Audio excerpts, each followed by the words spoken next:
Happy Thursday, day 20. We are halfway through our Lenten exercise. And our passage today is Matthew 16, verses 21 through 28, which is heavy. I'm reading here. Verse 21, Matthew 16. From that time on, Jesus began to explain to his disciples that he must go to Jerusalem and suffer many things at the hands of the elders, the chief priests, and the teachers of the law, and that he must be killed and on the third day be raised to life.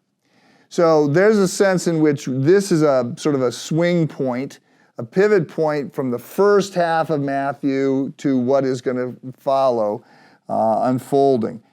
And Peter's response to this idea of Jesus saying that he's going to suffer, that he's going to die, is to say, never, Lord. Peter took Jesus aside and began to rebuke him. Never. This shall never happen to you. Once again, Peter may be wrong, but he is not going to reflect, and he's never in doubt. So he jumps in. Verse 23, Jesus turned and said to Peter, "Get behind me, Satan. You are a stumbling block to me. You do not have in mind the concerns of God, but merely human concerns." Ouch. You have to know that's not what Peter was expecting. But it's important to think about this. And I think there's several things worth noting here. First, the whole book of Matthew has been full of surprises, and it's been full of Jesus sort of being dissed by a lot of people and suffering, but he does not recoil from that. He does recoil from anything that will keep him from his mission. He has an assignment, and he is going to complete that assignment.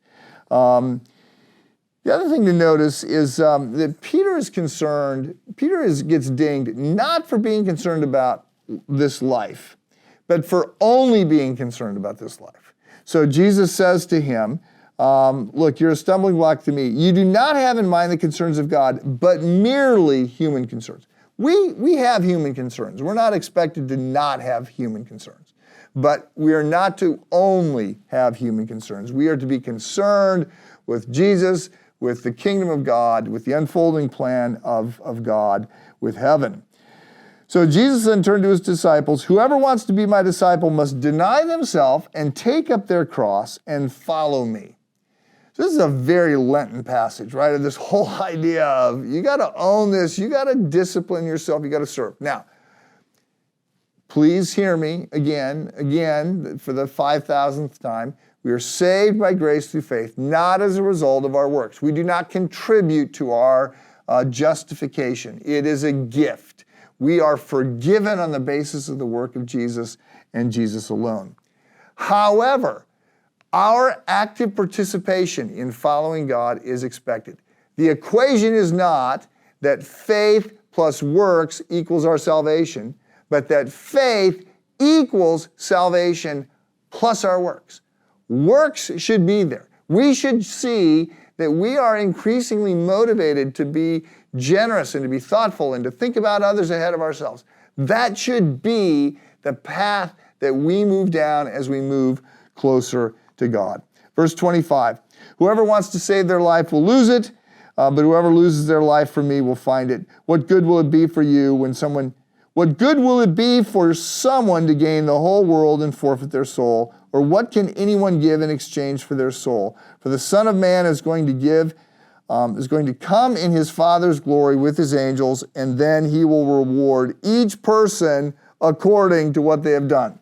So, please hear that. The Son of Man, this is Jesus, is going to come in his Father's glory with his angels, and then he will reward each person for what they have done. What you do matters. So the artwork today is an icon, and these are not technically paintings. They're not painted. They're drawn. They're read. I think they say you read an icon. They're written. That's what they say. You write an icon. So you follow this script and you create this piece of work. And the rules of perspective and other things are not there. But what you see is a whole lot of people picking up their cross and following Jesus. So Marx dissed the Christian faith by saying that religion is the opiate of the masses, and that there's this whole idea that the bourgeoisie just wanted the proletariat to be kept down by promising them things in heaven. And that's obviously wrong and bad, and you don't want to keep people down. You want to help other people flourish. But understand a whole lot of what we are getting called to, a whole lot of what we're being coached to live for, is to live today in light of eternity. And the way forward is to serve. It's to pick up our cross, deny ourselves, and to put the needs and concerns of others ahead of ourselves. So today, another serving challenge. Find someone you can help. Do something out of the ordinary for somebody to help and care for them. It is actually a way to feel good about yourself. That's not the motivation. The motivation would be obedience, but there is a benefit. Serving other people is what we were created to do. Have a good day.